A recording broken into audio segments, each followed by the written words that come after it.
Welcome back to the greatest show on the face of the earth. You are back again at the LeVar Walker Show podcast. And listen, before I start this up, make sure you get those tickets. I'm going to be live at the New York City Winery in the Loft. You can click that link or scan that QR code or go to LeVarWalker.me to get those tickets, but I'm not going to hold you. Today, we're going to talk about those 83 points, which I think were bogus, and there's an asterisk by those 83 points. I'm just not too sure. You know, the guy had 43 free throws. I'm not, just something's not right. It seemed totally staged, but I got my good friend and sports analyst here for the show, Earl Cofield. He goes by the name of Little Earl. Very, very funny, brother. We about to bring him in here now because we got to get to the bottom of this. And I got Earl here. Earl, can you say something to the people?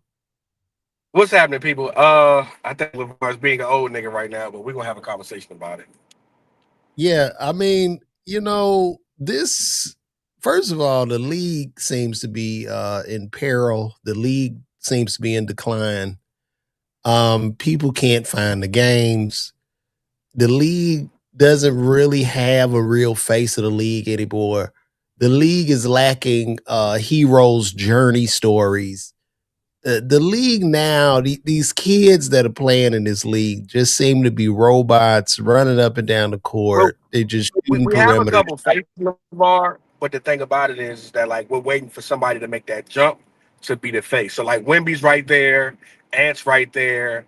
We're trying to kind of force this SGA situation, but I just don't think the fans love him as much as we might love somebody who's America bred. Wemby's just different because he's an alien, as they call him. But yeah, we're trying, man. We're trying to get a face of the league, man. But I it's just mean, it's a slow pass. Wemby is a genetic freak of nature, and He's a problem. yeah, but I mean, the guy is 14 feet tall. I mean, back in the day, he But would he has be. all the makings to be the face. He could be Wilt of this time. He can. Yeah, he could, but back in the day, he would be. They would put him in a circus for a sideshow. That's all I'm saying. Okay, people need to see a hero they have something in common with. That was one thing about Michael Jordan. The whole hero's journey, getting kicked off the team. Mike was American. He looked like the mechanic down the street. There was a lot there, but this new league, I don't know. And look, we have to jump into the fact. Here, this guy scored 83 points and shot 43 free throws. Is this correct? 43, 36 or 43. I think he went 21 or 41 or something like that.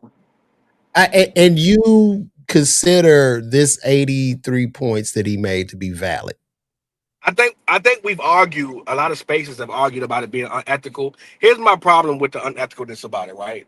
There have been unethical basketball play for years. I think the biggest problem we have is that since Kobe has passed away, we have looked at him and he's been near and dear in our hearts. And for somebody like Bam to break the record, it just pisses people off because it's Bam. Like if it's SGA, if Jason Tatum came off that long injury and he dropped 81, if it's Luca, if it's Giannis, if it's one of our favorites, we say, bravo, young man, bravo. But Bam is so like, when we speak back on time, there are records that you might hear about. And when you find out who's who, it's almost like this, Lamar. You ever hear about somebody having some money you didn't know they had? And you be Mhm. like, you think to yourself, you be like, wait a minute, so and so got that much money? Like, first time I heard Byron Allen, who does the Comedy Unleashed, that Byron Allen was worth multi-millions. I was like, Byron got money like that? So as history goes on, when we look back and we say, well, Bam Adebayo and Dick Bam at 83. I think that's the problem. I do think that at some point it was unethical, but again, I won't tax him for that. Now, at some point, he goes to free throw line. He's being aggressive. It's the Washington Wizards. They're one of the worst teams in the league, if I'm being honest with you. Terrible, very terrible. So him getting the free throws at the beginning was just him being aggressive. He had 45 in the first half. The coach said, let's go for it. He had 60 in the third. It's like, all right, man, let's see what we can do.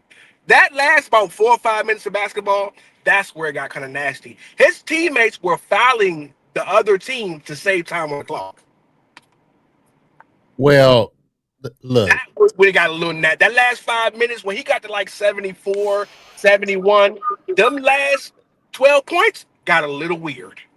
yeah, bro. This is what I'm saying, right? Just that was clearly scripted. This league is lost. And then, my thing is this: you take a guy that only averages about 17 points a game. Make it make sense. Is this a guy that only averages 17? And this took his average from 17 to 18 points a game. He comes out of nowhere. Let's make it make sense. Can we at least make the story make sense to where I can understand a guy averaging 30 points a game? And, SGA. and understand this, bro. Everybody, there have been several guys that have scored 70 points or more. There was no question that these guys scored the 70 points. Luka Yep. Doncic, Yep. Damian Lillard. So how can y'all jump on people get mad when we raise an eyebrow to this? I will give the guy a good 63 points. And this don't have nothing to do with him surpassing Kobe. Like it's nothing about Kobe because I'm a Michael Jordan head. So this is just a questionable asterisk mark. It's just what it is. But you gotta understand, LeVar, in order to score 83, the stamina that it's guys that can't go to their local rec league and score 83 on.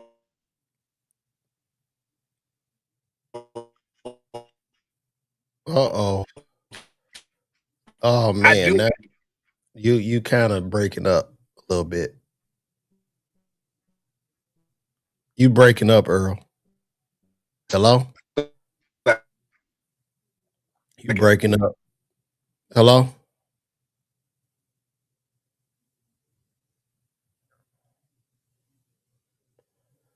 We seem to have lost Earl, and I'm guessing. Wait a minute, he's back. Hold on, let's see. Oh, he's gone again.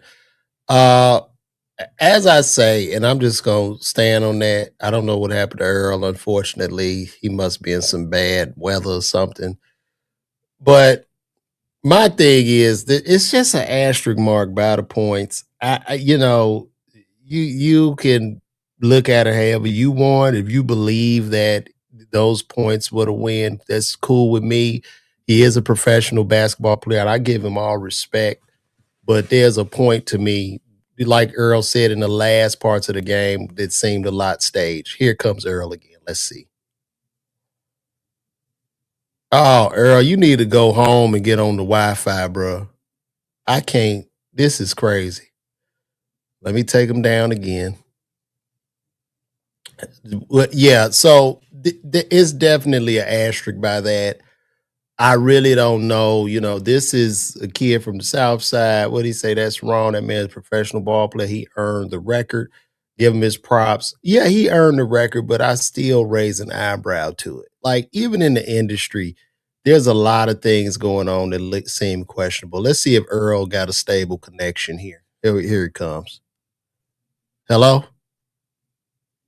Hello? Oh, no, bro. You cooked.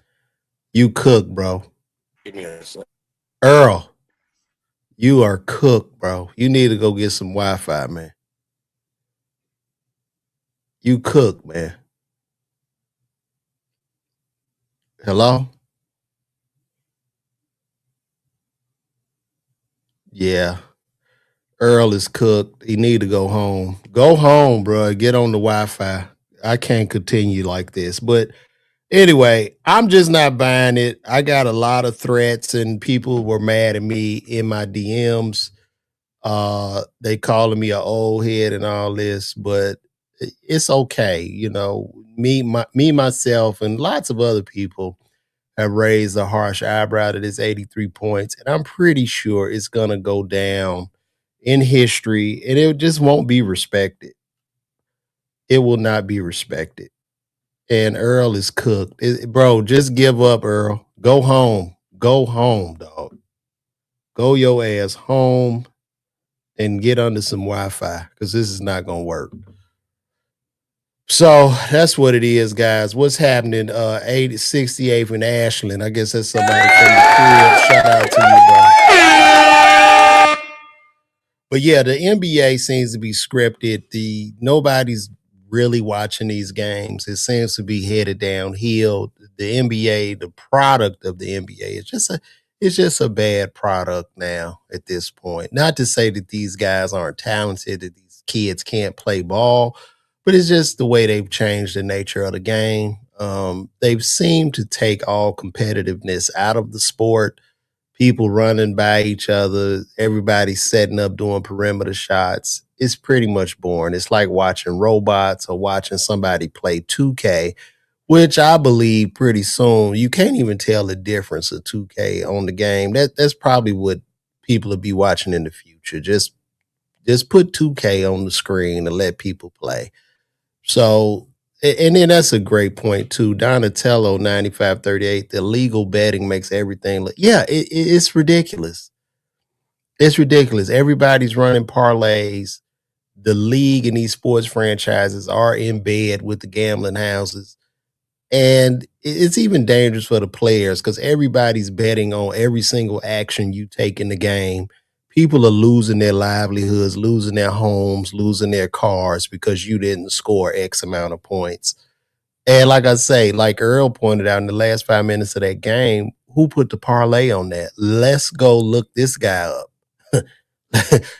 Who put the parlay on this guy making 83 points and how much did they win from this? You know? So that boy say, what's going on with Questlove Wi-Fi? That's hilarious. But yeah, it is questionable to me. I'm gonna stick by that. There will always forever be a eyebrow raised to that. And also too, I had did a post, and in my post, I said we didn't question Spider that plays over there at Cleveland. We didn't question him. We didn't question Luka Doncic, 73 points. We didn't question Damian Lillard's 71 points. And we didn't question the brother that plays for Cleveland, who goes by Spider. We didn't question his 71. Nobody questioned these guys' points. And for you all to just make it seem like nobody wants somebody to pass up Kobe, that is the furthest thing from the truth. We always want to seek out growth in the game, but then you just have to call a spade a spade. And I get this guy scoring maybe up to 60 something points or 70 points, but this 83 is definitely a suspect. It's like 15 attempts to do the between the leg and the dunk contest on our, yeah. Shout out to Pierre Reed. But yeah, man, it's just not, I'm not buying it, guys. I'm not buying it. I don't, I'm not, that's not it. So it's not it. Yeah, it's not it, guys. I'm not hating on Bam, bro. I give him up to 70 points. That 83 is just suspect, bro. Them last points, bro. I give him all the points he earned, my nigga. Like, it's just them the last of that, bro. Is so suspect, man. And I'm just not buying it, guys. I apologize if you don't like me.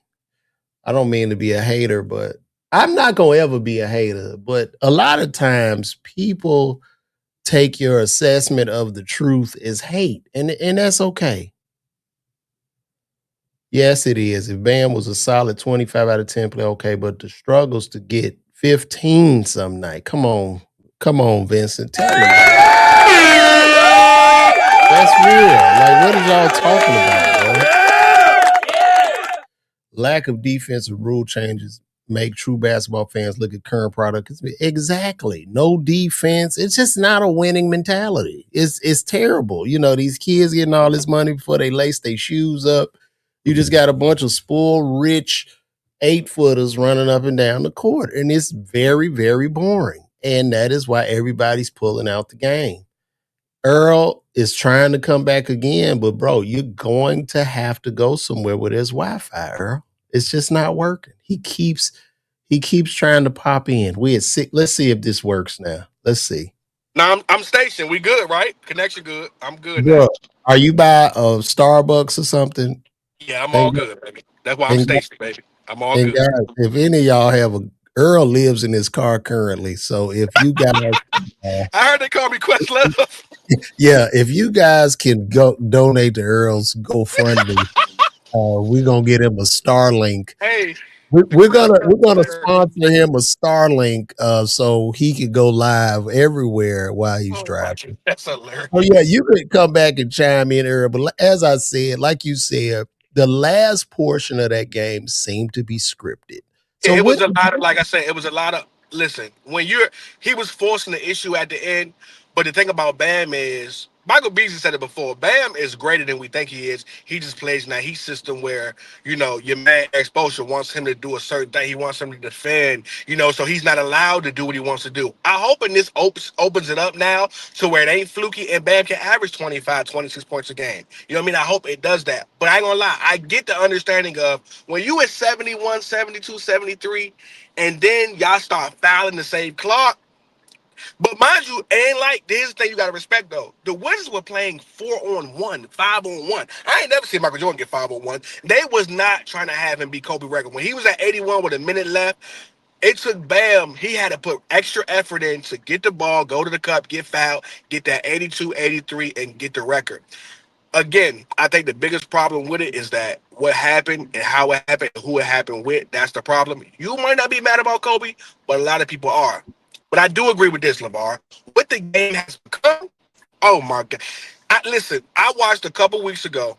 I watched the Utah Jazz be up by 10. I forgot who they was playing. They benched every starter. And to the point to where Adam Silver has came out and said, we are putting bylaws in to where you can't tank no more. I was like, literally, they're doing that now. So next year, you will see different things happen to where you can be as bad as you want to be, but it won't qualify you getting the first round pick I on top mean, of the pick. dude, the NBA to me is just stupid. I mean, you take a product from the '90s that was, they there's a thing to say if it's not broke, don't fix it. You take a product from the '90s that was a prime product where every black child wanted to go to the NBA. Everybody wanted to be the NBA. NBA players were superheroes. And then you trash the product, you change the game and try to adapt it to international rules, an American game, and not have the international people adapt to the American rules You gotta be is mad at the insane. guy then, because he was the international king. So you gotta. I'm trying to grow my. It's a business. If you own, that, Laval, you own several businesses. As a man who owns a business, the bottom line is the dollar. So if I could get more market to more people and make more money, that's what's gonna happen. Now, mind you, you can say the game was great in the '90s, but points wouldn't score as much, pace wasn't as fast. So the NBA thought we need more points. Now my problem is this: there has come a time where you've gotten certain guys who not only never played the game but aren't really in tune with the game. They're just in tune with numbers. Those analytic guys. Those are the guys that say, "Hey man, mid range is stupid. What's the point of shooting the mid range when you can shoot a three and get an extra point?" So now you see the game developing. So there are a few guys who literally they're mid range guys like SGA, but those guys are some of the best scorers in the league. So we almost go against the grain on certain things. But what Mike did to the game, making it international, is part of the reason why they decided, you know what?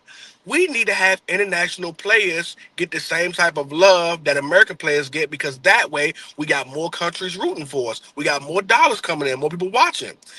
The So, NBA so, is a so big are investment.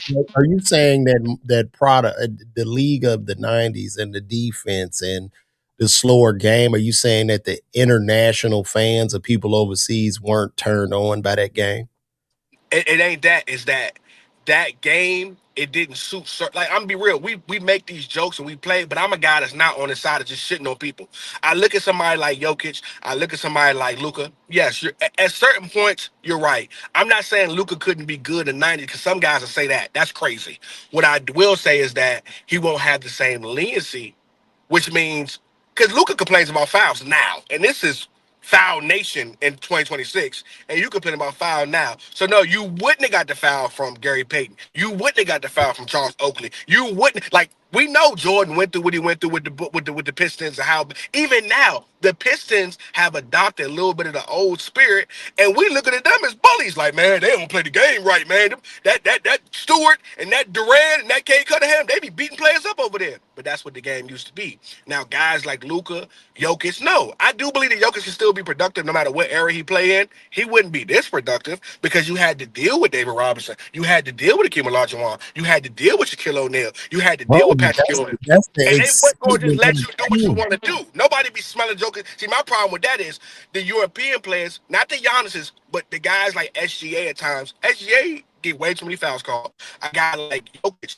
Jokic would have gotten beat up after a certain point of time. Not beat up as in like physical fight, but beat up as in the sense of like, there ain't no way I'm going to let you get 30, 12, and 15 on me tonight. No. A guy like David Robinson, a guy like Patrick Ewing, a guy like Shaq would have started physically dominating Jokic enough to where you're going to have to work on the defensive end before you just work on the offensive end. Even I watched KG come out and say, niggas don't smell Jokic cologne, which means ain't no way you let a 7 foot, 310 pound man bring the ball up court and you ain't all in his grill. Little stuff like that, those players don't exist. Little stuff like that. That's why you had to adopt the game because then they can't succeed. We know what the players were back then. Part of the reason why it's caught up because the game has lessened. See, guys like Tony Kukoc, those are the best of the best. Tony Kukoc, he couldn't even beat Hindu Turkoglu today. As good as we think Tony Kukoc was, Tony Kukoc averaged about 13, 14, 15 a game, probably 16 in some of his best. He couldn't hold a candle to some of these guys. And I think Kukoc could probably average 24 in today's league. Yeah, I mean, as they blow by each other, it's just really sad to me. But So it's representation, though, LeVar. I don't want to. I want to see my guys be the best. That's the thing. Like it's representation. So yes, it's cool if Luka Doncic is averaging 17 points. But if I'm in another country wanting to root for my guy, I want my guy to be a star too. Why can't my guy be a star? Why my guy? your guy has to earn being a star, Earl. He has to earn it. You can't just. That's the whole purpose of sports and But competitiveness. you're speaking as a fan, LeVar. You're not speaking as a person who is the owner of this league or owner Okay, of this league who want to make the money. the number one sport in the world is what? Soccer, right? Soccer's yeah, soccer. So I don't know where soccer was invented, but I don't see soccer. I've never seen soccer try to adapt to American sports or adapt to anything outside of what they do. I just think the league, through greed, through corporate sponsorship, corporate dollars, the league has just lost its way. Who do you think is more? Who do you think is more easier to do? And now, mind you, soccer is very exhausting. Stamina has to be high, but it's much. People don't understand how hard of a sport basketball is, and that's why basketball players can go and be Hall of Famers in other sports. Tony Gonzalez was a basketball player. Tony Gates was a basketball player and was able to become Hall of Famers in football because when you're a basketball player, it's one of the most skilled things you can do. So it's easy to say you're right. Soccer doesn't adapt, but you have to adapt because the average European isn't going to be if he's 7 foot, he ain't going to be also jumping out the gym like that. It just don't happen like that. They're not genetically made up like that. I believe the hardest sport. I had this kind. They say the hardest sport is baseball, but I think the hardest sport is probably hockey. Really? Hockey, bruh. Think about that, man. You out there skating on ice with all that equipment on, and you trying to get this little bitty puck through a goalie. The man is bigger than the goal, right? And you're fighting like they get hit in the face. It goes on, and it's freezing cold out there. That seems to be hard. Now, baseball is super hard. You got Baseball is a lot of hand-eye coordination. You're right. It's a lot of hand-eye coordination. it's not Baseball is almost tough. like and not hockey, but it's like golf. It's a lot of focus in baseball. Like you go if you ask the average person to go to a batting cage, I'm gonna give you 100 balls. I want you to hit 5. That's hard. Right. Like people understand how hard it is for somebody to average 300 in baseball or whatever like that. Like or just be a good hitter to get 60 home runs, 70 home runs. But You have to say you playing just 100 think, games just think that ball is this small, and then and the that bat thing this big. that thing is traveling at you at I don't know, 90, 100 something miles an hour. Then you hit it probably, I don't know how many yards in the air. And there's a guy out in the center field looking through the sun to see this little object fall out of the sky. And he Not to catches. mention the guy that's throwing the ball at you, he's throwing in every angle so that you don't hit it. He don't want you to hit the motherfucker, so that goes to get you. But the thing about basketball is this: you gotta understand, basketball is one, you have to not only play offense but defense. So basketball is, it is a up and down and straight. Like they say, Steph Curry runs like, I forgot the number, but it's some crazy amount of mileage in one game. He runs a crazy amount of mileage just by running around. You have to not only be, and when you're a star player, you have to be defense and offense. So that means I have to come down court with a possession, 24 seconds on the clock. I have to Oh, be you able to not, get some not in this league. offense. All you need to do is be offense in today's league. You, Defense. but the best of the best do both. Defense. Man, Best of please. the best do Them boys both. ain't playing. Them boys just blowing by each other, man. The best of the best do both. And then the guys like Chris Paul who come around, who was 6 foot, but still got 9 all defensive teams and things of that nature. Those guys, like, But he an it's old head. He an old head. He don't count no more. This is a new league. This is a new league dominated there by are a players who play one both sides player. of the ball now, not every, but guys like Giannis, even Westbrook. So if you watch Westbrook play, people might not like Westbrook, but if you watch Westbrook play, he gives his all on both sides of the court. And if you can play Westbrook 40 minutes if you want to, that man 36 years old. Like, there are players who, again, I understand in your time there were more had to do that. So guys like Mike, guys like Dominique Wilkins, even guys like Larry Bird, like, you had to be able to play both sides in order to be productive in this sport, because if you wasn't, you was getting sat down and they was exposing you more. So you're right about that. But there was so many guys in your era who just played defense. Then So let me Charles Oakley couldn't give you 15. Man, Dennis Rodman couldn't give you 10 points if he tried. so Earl, let me ask you a question. How do you think, and then I'm gonna do an analogy with stand up to this. How do you think SGA feels about these 83 points? How do you think he feels? Do you think Now he do he you should think feel no type SGA of guy that way. you Because if do you SGA gets 83 points, it's going to be the same. I watched SGA get 25 free throws in the game, and he might have got only. Lamar, I've literally watched SGA get 20 plus free throws in the game. He might have got fouled 3 times in one game, bro. He might have actually got fouled 3 times in that game. He gets the most phantom calls I've ever seen in my life. We argue Michael Jordan. We argue guys like Shaq, all that. You can argue all you want to, but them guys actually dominated to an era to where you can say what you want about Mike. Mike actually wanted to get to the cup. SGA ain't doing the same thing Mike was doing. what, So what's my guy name play for Cleveland? They call him Spider. What's his name? Donovan Mitchell. How do you think Donovan Mitchell feels about this guy's 83 points? I got to get more points up. Well, if you seen, Donovan Mitchell, one of the guys who tweeted out how amazing it was. What about Luka Doncic? How do you think he feels about it? He might be bitter. Luka's a hater. People don't understand how much of a hater. Luka's kind of a hater, so he might be bitter. You know who's pissed off? Jason Tatum is sick to What his. about Damian Lillard? I'm on DM. Damian Lillard follows me. I'm on DM and say, man, what you think about these 83 I think points? Dame wanted to go to Miami, so I think it's love there. I think Jason Tatum is probably the most pissed because he thinks he's baby Kobe. Him and probably Devin Booker probably at most pissed because they really love Kobe. So the fact I raise an eyebrow to this. This is probably how a lot of stand-up comedians might raise an eyebrow to guys that sell a certain amount of tickets. Off bullshit. Like it's what numbers? Get the fuck out. Selling all these tickets off Q&As on stage and people are mad. So this is comedian's favorite thing. He ain't even that funny. So you know his players going, he ain't even that good. And it don't even matter because he walking out with that bag, which is the most important thing. I ain't gonna lie. I ain't gonna lie. Listen, if you're not I'm a Miami Heat fan, so you ain't got nothing to say to me about Bam. But for the average fan who don't really watch the game as much, hearing about Bam getting 80 points is like you said, as a comedian, it's like hearing so-and-so, so-and-so sold out Madison Square Garden 4 nights in a row. You're like, what? Oh yeah, that is. If you a ball player, yeah, because the guy averages literally 17 points a game. He averages Y'all, 17. y'all have been so bad. Y'all have called him Asia Unbelievable. Wilkins. Y'all have called him Asia, his WNBA counterpart and his other half. Y'all have called him. Can y'all believe Asia Wilson boyfriend had 83 points? I ain't even call that man by his name. It's insane, bro. I don't know. Well, since you here, you want to rock out with me a little bit, or you got something to do? Good, I'm good. Talk to me. Okay, cool. Because we about to switch this up, and we're gonna go over some other topics. And this would be a good topic here. Let me pull this up. This is very, very interesting to me. I saw this yesterday, and it says here.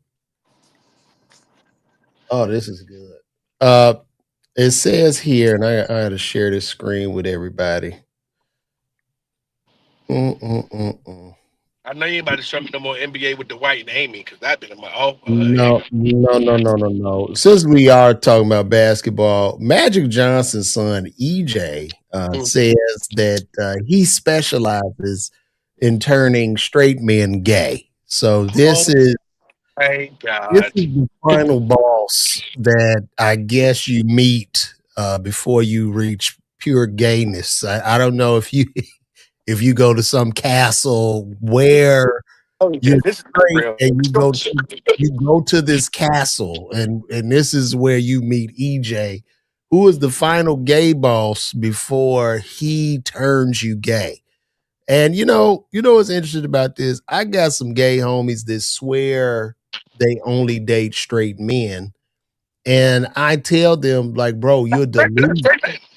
You're dating a gay man. They're gay. Like they want to have this ideology that these men that they are sleeping with, these down low men, are not gay when in fact they are gay.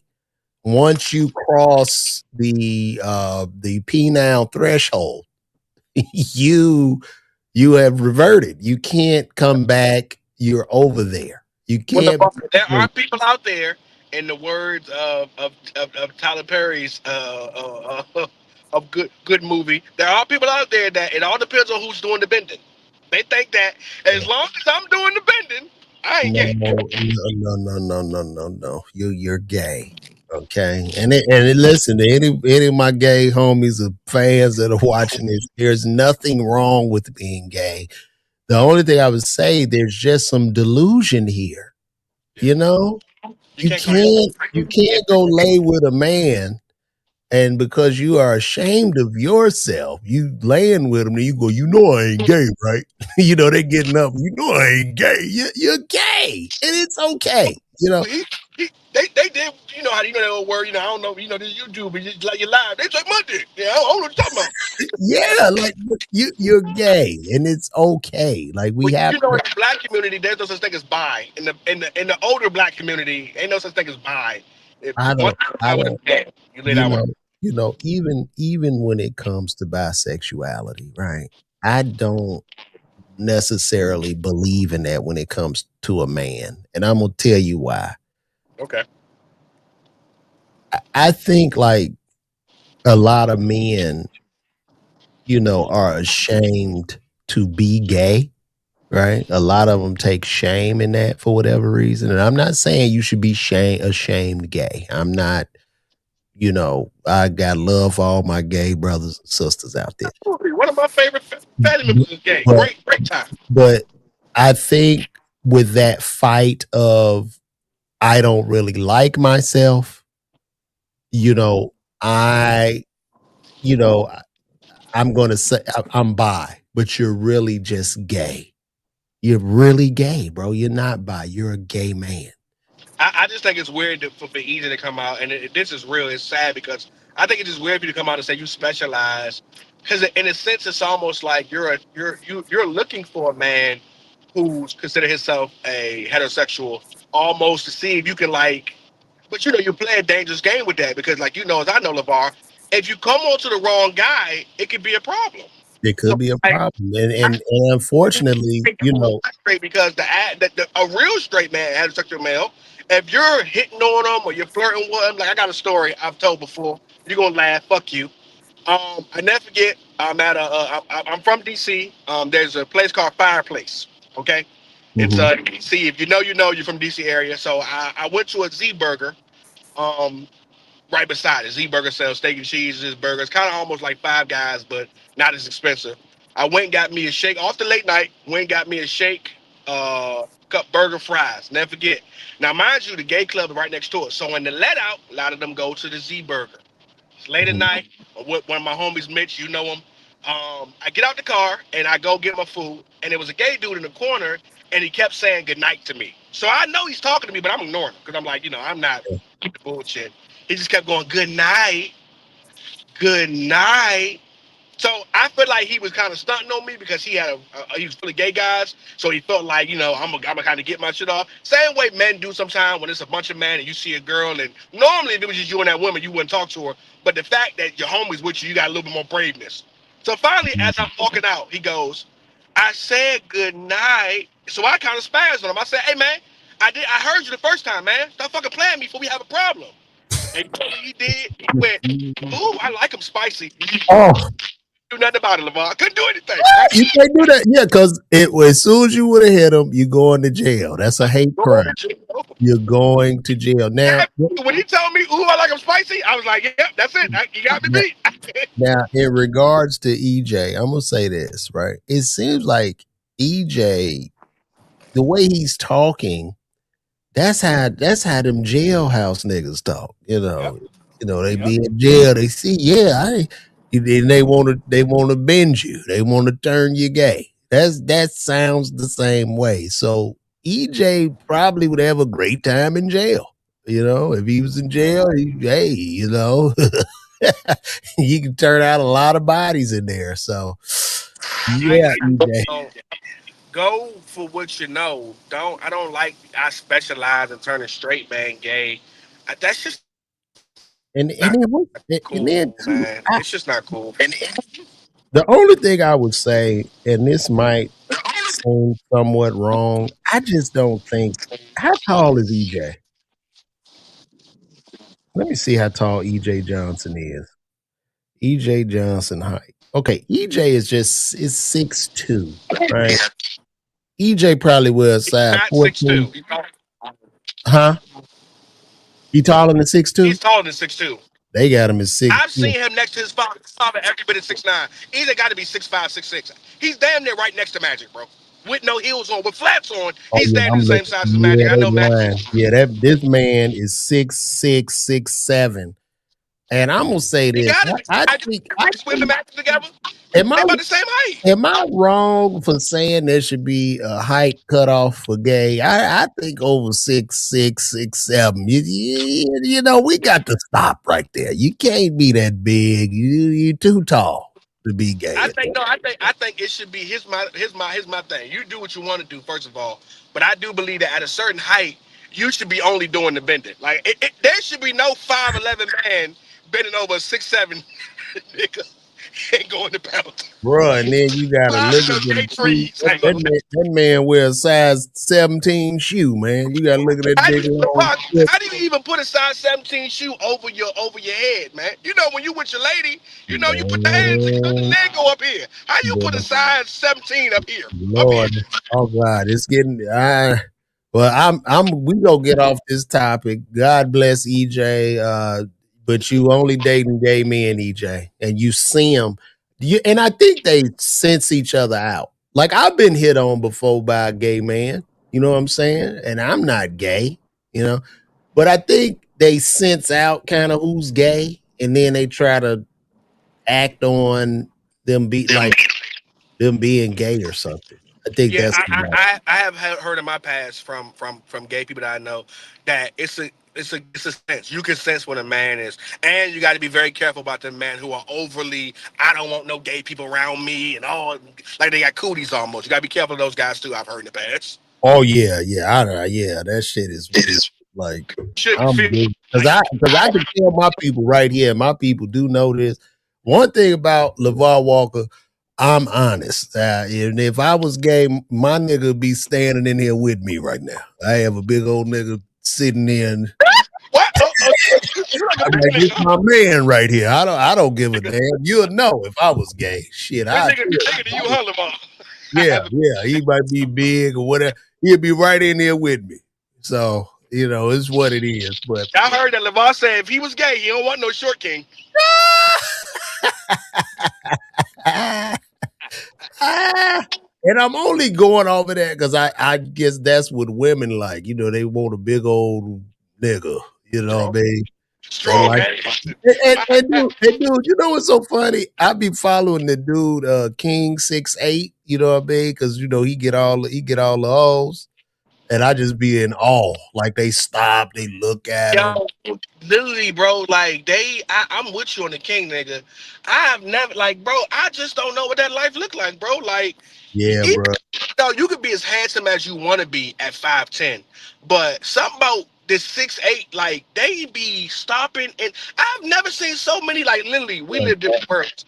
That I'm is, still having to go approach my women. Now, it's been times in my past when I've been a little better looking. I'm a little rough right now, but whatever. Fuck y'all in the chat. He y'all talking shit. Talking about where the roots at.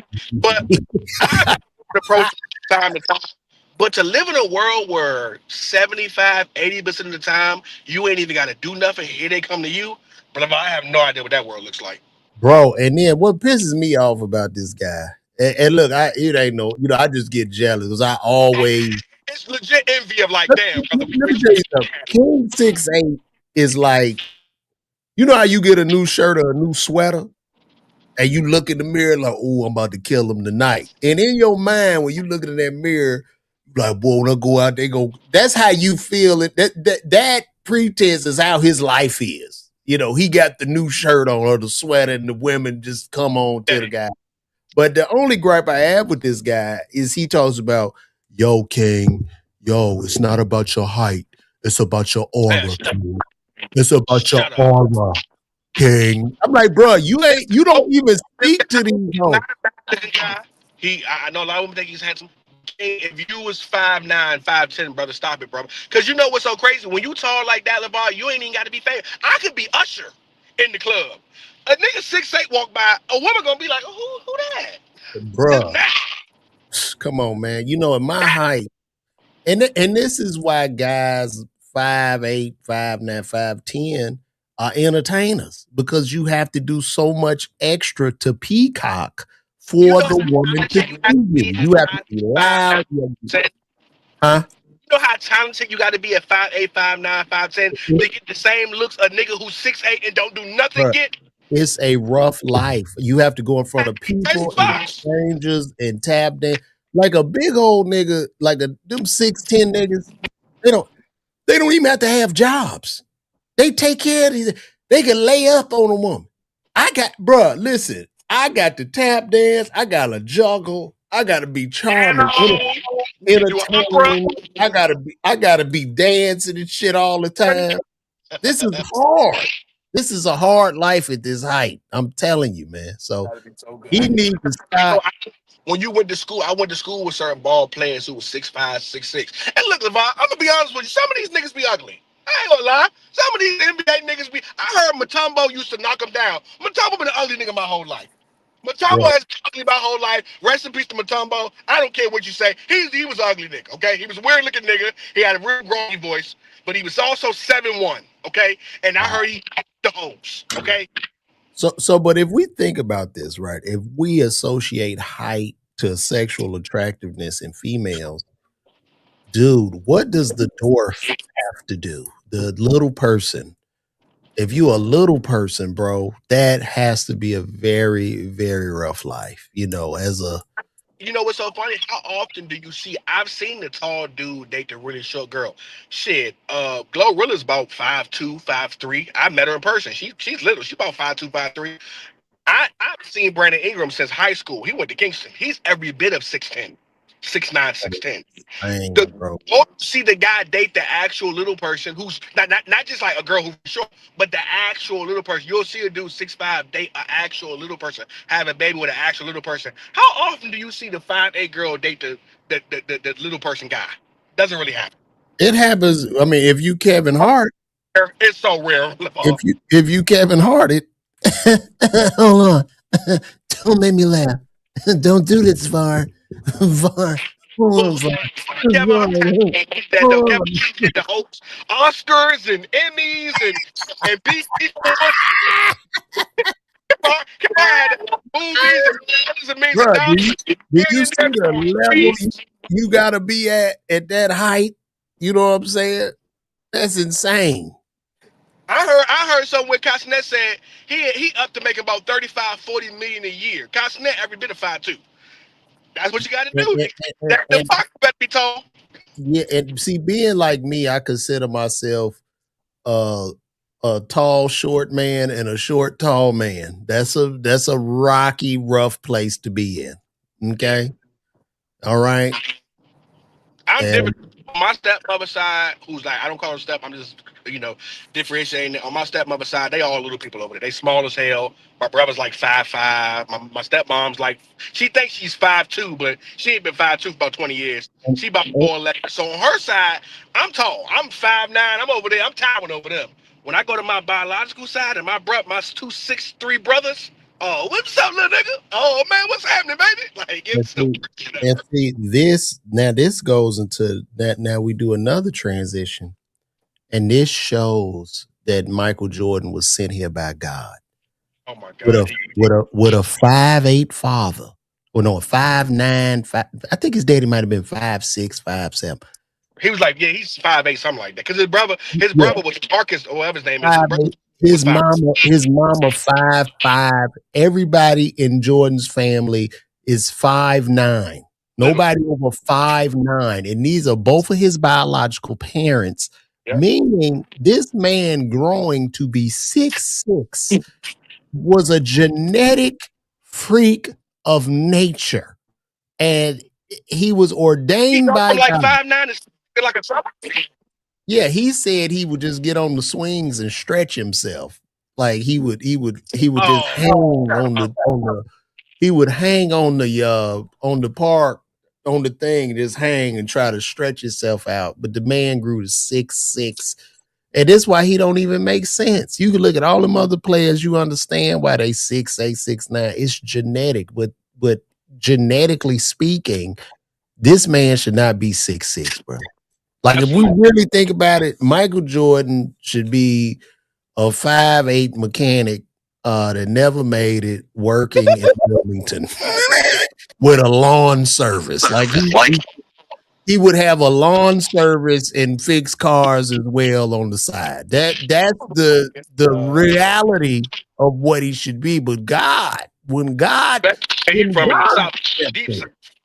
when God steps in, there's a different plan. Amen. So, all right, we're gonna go to another topic. This is great, Earl. Where are you going today? Why are you in the car? What's going on? Hey man, I'm just moving around. I had to do a little drop off, man. That's all, man. That's all. Well, I don't know. I don't even want to know what you're dropping off, so I'm just not gonna ask. I'm not even gonna ask about that. You know what happened Earl, to the last security guards? Earl, how did you feel about uh Magic City Monday at the Atlanta Hawks arena for the NBA? Well, it ain't too far fetched because if you know, you know. You know who made Magic City popular, right? Who? The great Dominique Wilkins. Dominique Wilkins literally coined he coined phrases in Magic City, and Dominique Wilkins literally brought NBA players to Magic City. They did the documentary talked about it. The pioneer for Magic City, other than Mr. Magic, of course, himself, was Dominique Wilkins. He popularized it. He brought NBA players there, which ended up bringing rappers, which ended up bringing the dope boys. Like literally, he started the trend of when he played for Atlanta Hawks of bringing people to Magic City, which blew it up. He literally, Mr. Magic admitted to it. He said Dominique Wilkins was like he's like the godfather of Magic City. Good old human highlight. But let me ask you this, right? What does that have to do with? And that's great. I think the strip club is a place like a saloon. Like back in the day, men to go to the saloon. Oh, he gone again, No, young. I'm here. I'm here. I'm here. I'm here. Why you black? Wait a second. It's Give dark. me. Yeah, I I'm here. can't And see. I turned my screen off for a second because I had to move something. That's all. Relax. I ain't going nowhere. I'm still Okay. here. Yeah. Okay. Give me one second. So here's my thing, right? The strip club is cool. The strip club is a place, men go have conversations in front of naked and scantily clad women, Mm-hmm. and you rock out, right? And that's just something that that's just what it is. You have strip clubs, you also have uh swingers clubs as well. There are a lot of swingers clubs in Atlanta.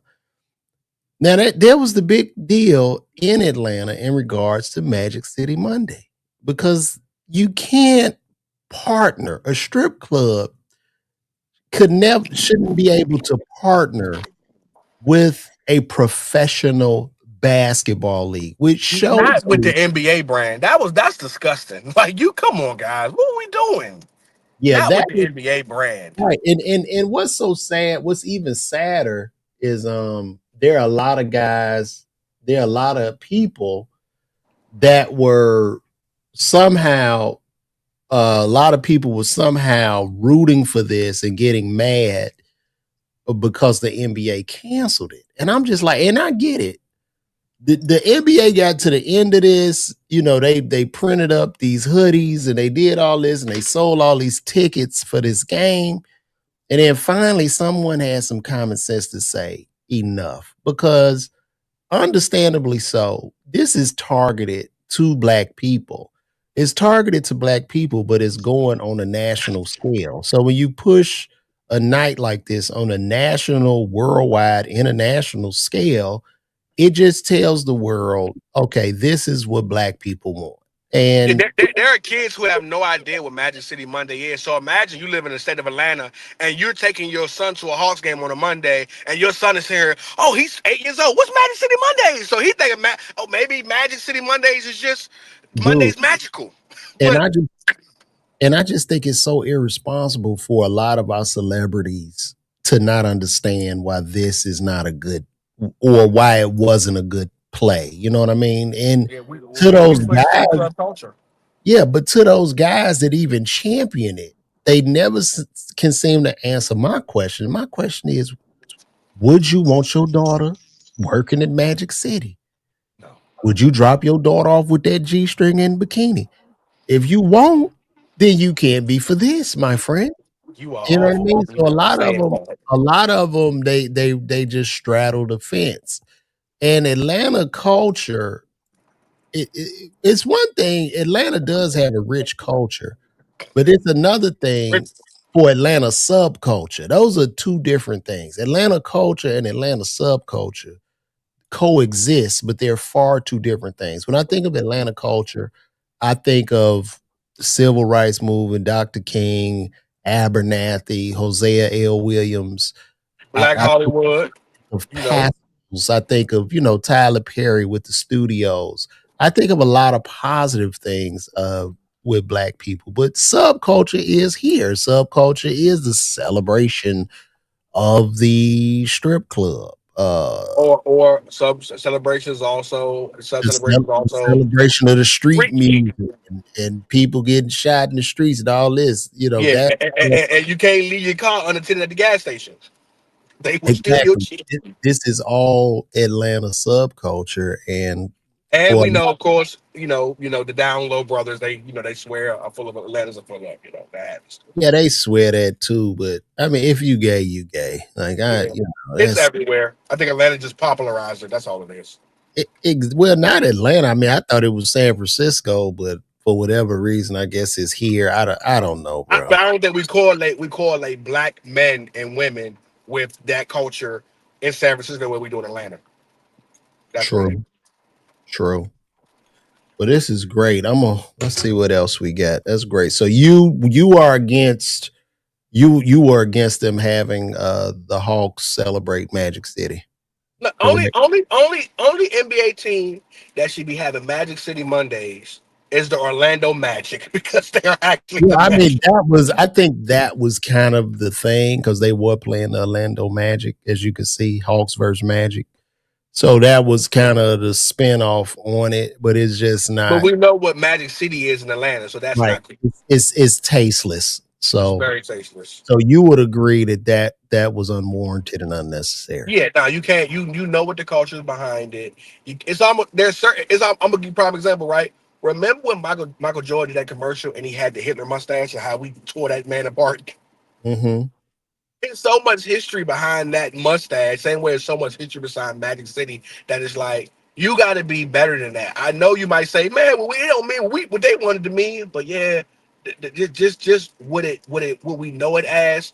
You have to be more careful with that and be more responsible. That's all. I know it's maybe you don't mean it that way. Maybe it's you trying to change it to something new, but it has too much history behind it. Just change it overnight, and now we're going to slap it on an NBA night. And kudos to the NBA for catching up to that, because there are a lot of guys who have no idea what Magic City Monday is, and that's why it even was able to go this long before they canceled it. They canceled this thing a couple weeks before it happened. The moment someone random idea passed them, they should have been like, "Oh hell no!"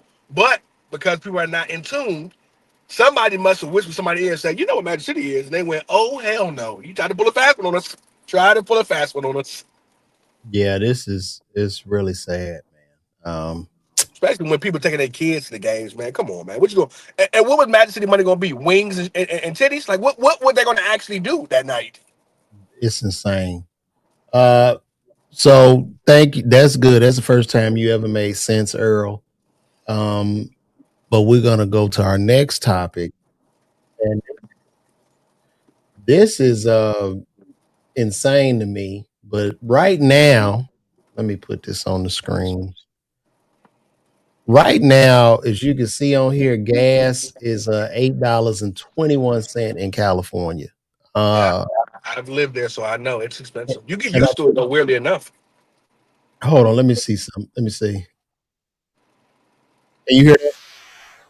Hmm. I hear it.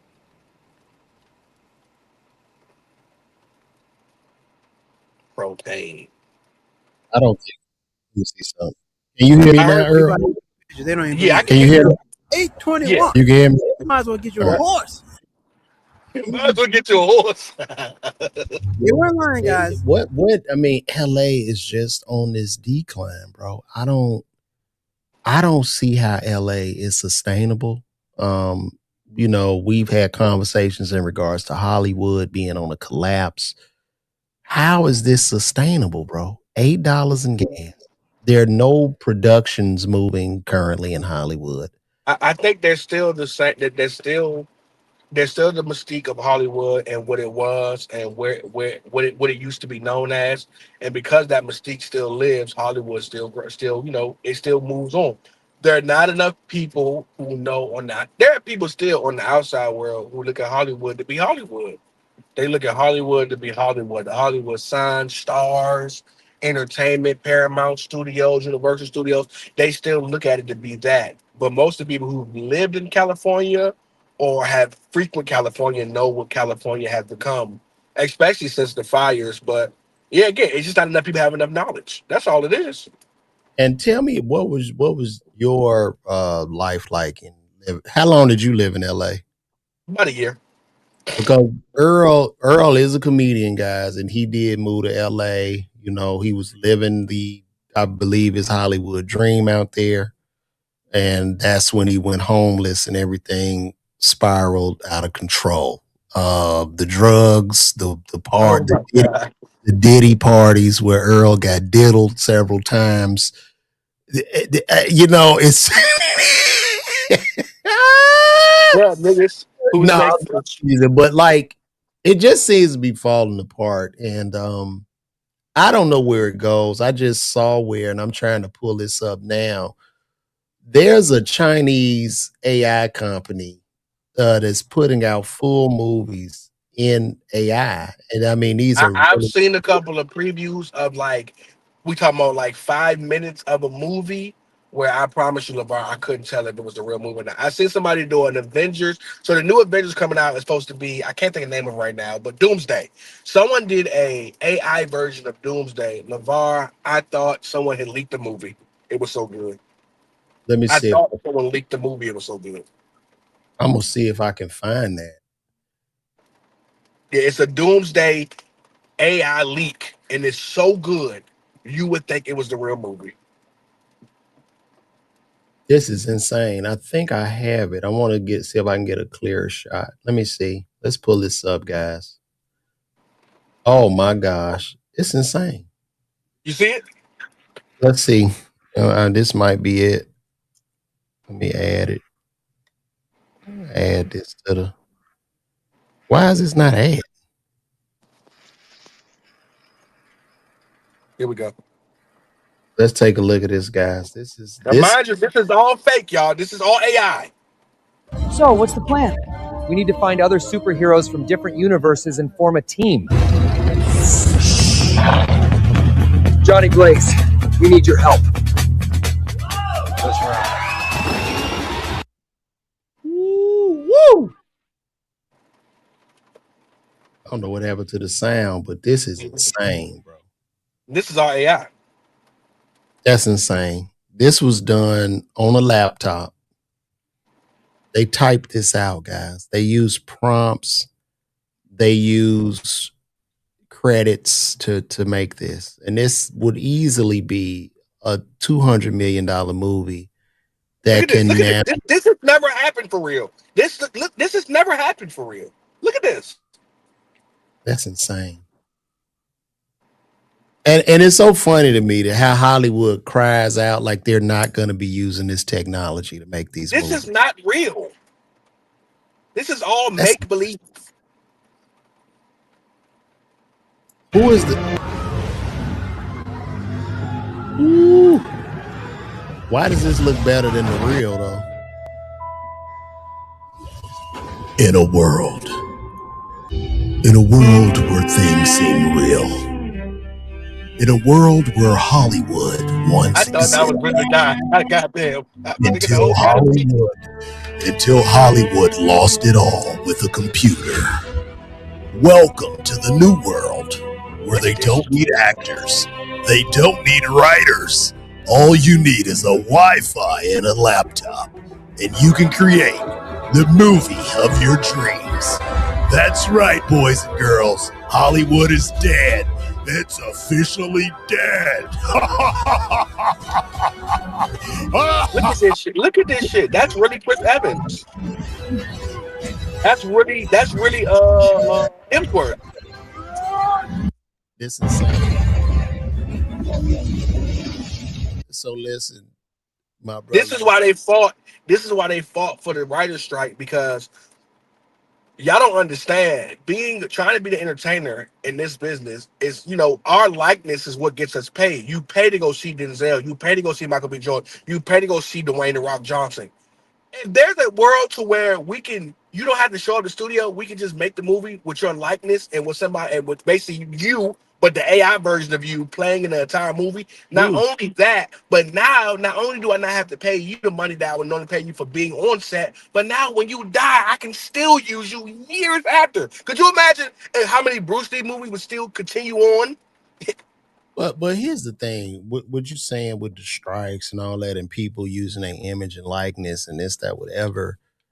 Now you can prompt this to say, create me a character, 40 years of age, similar to Denzel Washington with a mixture of Blair Underwood, and it'll generate the character. You put a little Michael B. Jordan inside this guy, and it's you can say, LeBron, you can say, you can give AI a picture of you and say, make me, I am 40, whatever. Make me 25. So make me look younger and make me 6 foot and put me in this movie, and they'll do it for you. Absolutely. I've seen it with that Sora stuff. I've seen people make themselves whole NFL careers with that shit. Come on. And then somebody brought up a good point. They saying that the internet will be so full of AI where people can't determine. It's like that now. We literally call it that. It's gotten so bad. The moment you see something, you have to make sure it's not AI first. Before you believe something, you go, that's AI. Is that AI? Yes, right, that AI. Literally, we are now in a place to where literally you got to joke about it, but we literally think everything's AI. That's AI. But dude, we're lit like they say we going to a place where AI be good in the sense of the internet and everything will become so overtaken by AI that people will start going back outside and being like it's the 90s again. You just go totally take your mind off internet because you'll be looking for a real reaction. That's what they guessing. Well, hopefully it does create that to where we start to be like, you know what? We can't differentiate who's who and what's what. So let's go actually meet people. But the thing about that, before it gets there, it'll get so bad to where there'll be real people who create real crimes that you committed to put you away. Like guys like Trump and all, like, there are certain people who like they are not just gonna say mean enough, but more evil enough to where like if they don't like you, they'll create. So I know women who, if they mad at you, they'll tell the police, "Hey man, he put his hands on me," even though you never touched him. So imagine the person who has a vendetta with you, who can now create a video of you putting your hands on them or you doing something to them. Bro, that's why y'all gotta leave these hoes alone. Leave they ass alone because men, we in trouble. Men are in trouble. You got to be careful. Here's another AI where they actually used this is AI, but they make it look like they behind the scenes. But this is all AI. Look at this. This is for Doomsday, Avengers Doomsday. Look at this. Look at this. This is all AI too.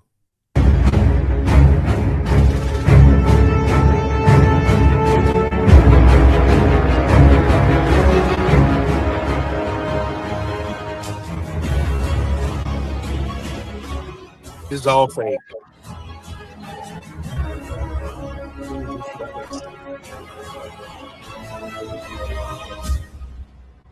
That's wild. I don't even know if Deadpool's supposed to be in Doomsday. That's probably the only reason why I'm like, I don't know. But yeah, I would believe that was a real. If you sent me that, I'd be like, oh shit, somebody got Doomsday on set. I wouldn't think nothing of it. But then I guess, when you think of Hollywood having a monopoly on attention for the past 100 years and then the bubble is just burst. Isn't that insane? It's Yeah. a bursted bubble. And, as I tell you, we always had these conversations just about in the stand-up comedy field about how there's really no more industry anymore. I Yeah, mean, it's like coming to a party. If you're a younger guy like myself, trying to get into like entertainment, you've been taught something your whole life. It's like coming to a party that's closing down. Like you ever come to a party, you like, oh, we about to party hard, and they put the chairs and the tables. You like, oh, wait a minute, the party over with? Like, yeah, we done with that shit, man. We going home now. right? So yeah, and it's like I tell these young comics or whoever coming into the game, your career is based on you, God, and the fans that you build. Yeah. Like the industry is only gonna step in what's left of the industry, which is not even they just banks. They just stepping in to partner with you. So if you already got some heat, if you got a fan base, then hey, well, let's partner with this guy and we can help him make more money. But that's where it is. As far as the industry and these festivals, I just don't think they have the power anymore. I don't see it, man. I don't see it. I don't see where you go to JFL and you make a career. I don't see where you go to Netflix as a joke and you're making a career. I just don't. And shout out to everybody that got those opportunities. I'm not knocking them. You know it's getting to a place. No disrespect. I think his stand up was funny, but you know it's getting to a place, Laval. You know it's getting to a place. Again, these people are funny, so I want to go on record by saying Right here. y'all are giants. Y'all are funny. It's no disrespect, but when they're going to get the Samoas, the Bruces, it's like it's shocking because it should have been in the beginning. It should have been go get the legends before we go get the guys who are not proven. We know Bruce will have a good special. We know Samoa will have a good special. But we went the route of getting the up and coming guys and putting them on Netflix specials first. The fact that we gotten to a point now because of guys like Ali Sadiq, who's went out there and did their own thing, guys like Ryan Davis, who they've turned down, and now you given Bruce a special, you've given some more special. You look at it like, wow, like y'all starting to reach now because No, those younger guys that's my age and younger, they're saying, I don't need you. I can go no, get 10 million over here with my fan base. well, yeah, And and jokes. yeah, the thing about comedy, stand-up comedy lives on YouTube. Make no mistake about it. Netflix can't compete with YouTube. They just cannot. Even though they like for instance with the Breakfast Club. One, I don't need a subscription for it. That's off the rip. One, I can literally Exactly. go on to type and LeVar, as long as LeVar Walker has an open special on YouTube, or Earl got an open special, whoever your favorite comedian is, I can go to this day. I can go type in "elephant in the room" and go watch Patrice O'Neal 1,000 times over. I don't have to pay $19.99. I ain't got to pay $7.99. I can literally go get it, and I ain't got to worry about ads and none of that stuff. But if I do worry about ads, at least it's free, so I'm okay. You can't compete with that. You can't compete for something that's free. You can't. And we're watching like the decline of the Breakfast Club because they kind of, to With me, Netflix. yeah, they sold themselves out. They put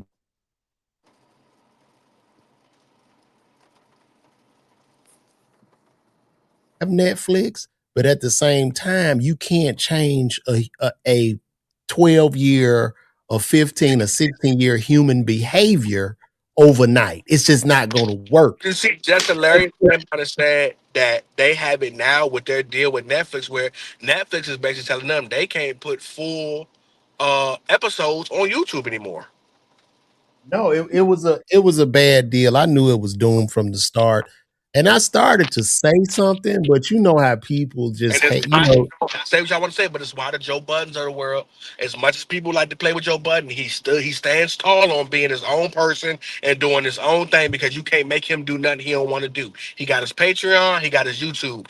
You know Netflix. You think Netflix came to him, but he said no, because like you, LeVar, you know, like I know, I need to go over the bylaws and see what's what. Because a lot of time when you sign deals with major companies, they want it to be exclusively over here. You're not going to make money with us. They're going to make money somewhere else too. Hell no. Companies want to be able to, when they get your content, they want to be able to have your content solely. Because if I get your content somewhere else for free, why would I come here? So you had to know there's no way I'm going to be able to watch the Breakfast Club on YouTube for free, but then go pay to watch it on Netflix. So Yeah, Netflix is going to say, to help our bottom line, we got to make sure we get our money. We can't have you go over here and give it a show free, and we're paying for it. yeah, and they are losing, you know, a tremendous amount of ground. And it's just sad. And it goes back to, like I say, the human behavior. When I think of Netflix, I think I'm laying in the bed or I'm sitting on my couch or I'm watching a show. And even while I'm watching that show, my attention span is so bad, I'm still scrolling on my phone. I got the show. Netflix at this point is nothing more than background music or background noise in everybody's home. Now, You got it. You don't want to let your subscription go, sometimes I lock in. bruh. If it's How much? Like how I do it all the often? time. How often? Out of 100 times you turn on Netflix, how often do you lock in? It got to be something really good. It got Just I you got don't. this thing that Okay, happens to me. you, you I will rewind something enough to where I'll put the phone down and say, all right, because this is my third time rewinding. Like for instance, when I went to go watch, say I don't want to name nobody, but if I go watch a special, I might have missed a joke too many times where I go, oh, let me put this phone down because I'm not focusing enough. Now I'm missing jokes and I gotta rewind it.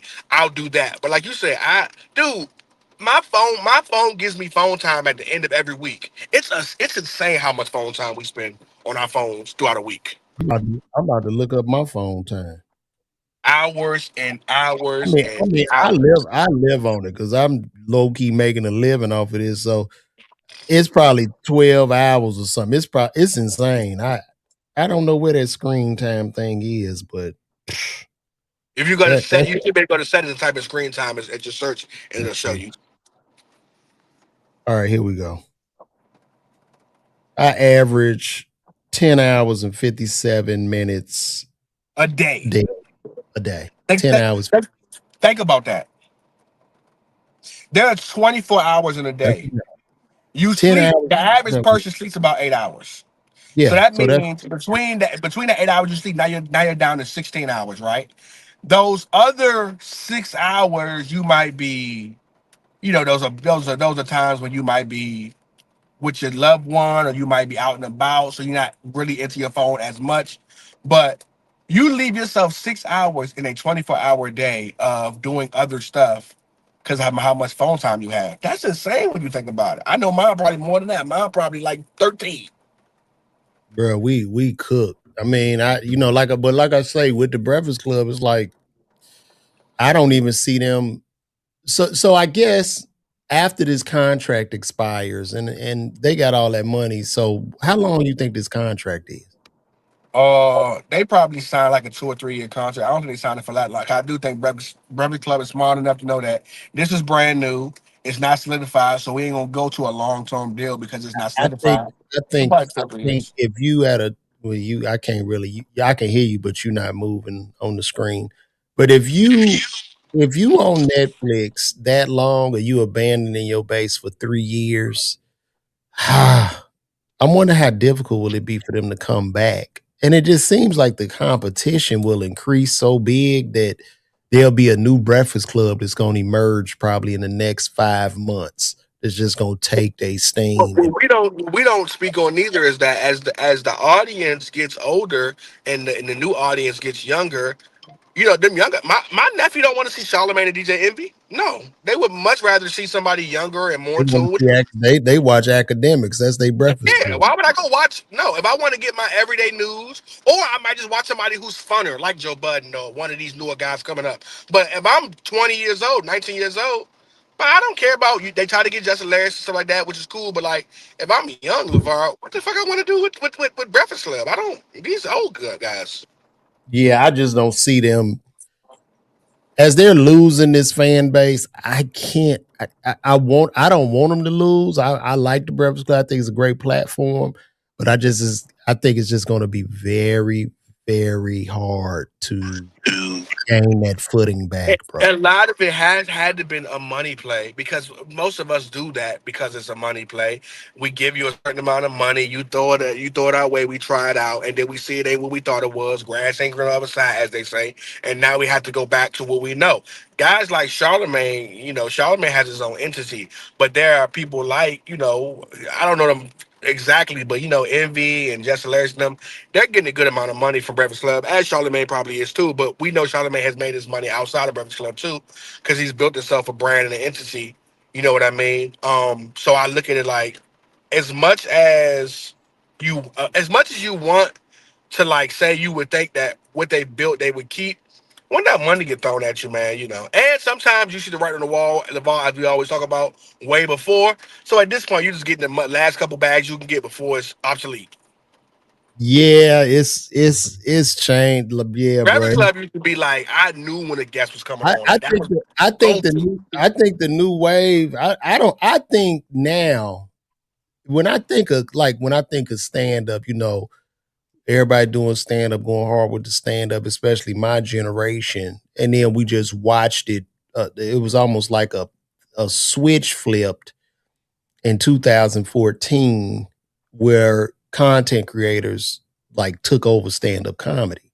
Yeah. And now there's another switch that's being flipped where I think streamers are going to come in and take over stand up comedy. I think that's the new way, the live interaction, it's crazy. But man, I was out of here, man. Somebody say 2012, and that was about the time because I was really, really hot. I had just won Miller Lite. I had auditioned they flew me out to audition to be on in Living Color. I started touring on Shaq All Star Comedy. I started doing a lot. And then all of a sudden it just boom, and I had to totally repivot and figure it out. Like right now, I'm figuring it out, coming live every day and trying to increase this engagement. And while I'm increasing this engagement, hey, you guys make sure you get those tickets. I'm gonna be at the New York City Winery Loft this Sunday. Y'all could come in, get those tickets, and we're gonna have a great, great time. And Earl will be there too. So that's where we at. Earl, hello? I ain't went nowhere. But bruh, I don't know. Your thing froze. That's the Next thing. time I call You you, were your froze before too, but I hear everything you're saying, and I'm here. you in a terrible spot. Um, I hate you. it's really sad. He done. You cooked again. You can't say I'm good because I'm talking. Oh, okay. Yeah, You got me. You got me. I you see it. froze, big bro. You Yeah, gonna I see the you need I see the one bar. I'm not even moving, but I think it's just the weather over here. That's all it is. bruh. Let me see. Well, I guess this is it. I think we're gonna wrap this show up today. I don't know if there's any other thing I want to talk about there. Yeah. So this is it, guys. We're going to wrap this up. I want to thank you. Thank you, Earl, for pulling up on me. And thank all of you. And once again, I'll be live at the New York City Winery this Sunday, man. Get those tickets. We moving tickets. There's not many left. And pull up on your boy, man. I'm out. Good night and God bless to you all.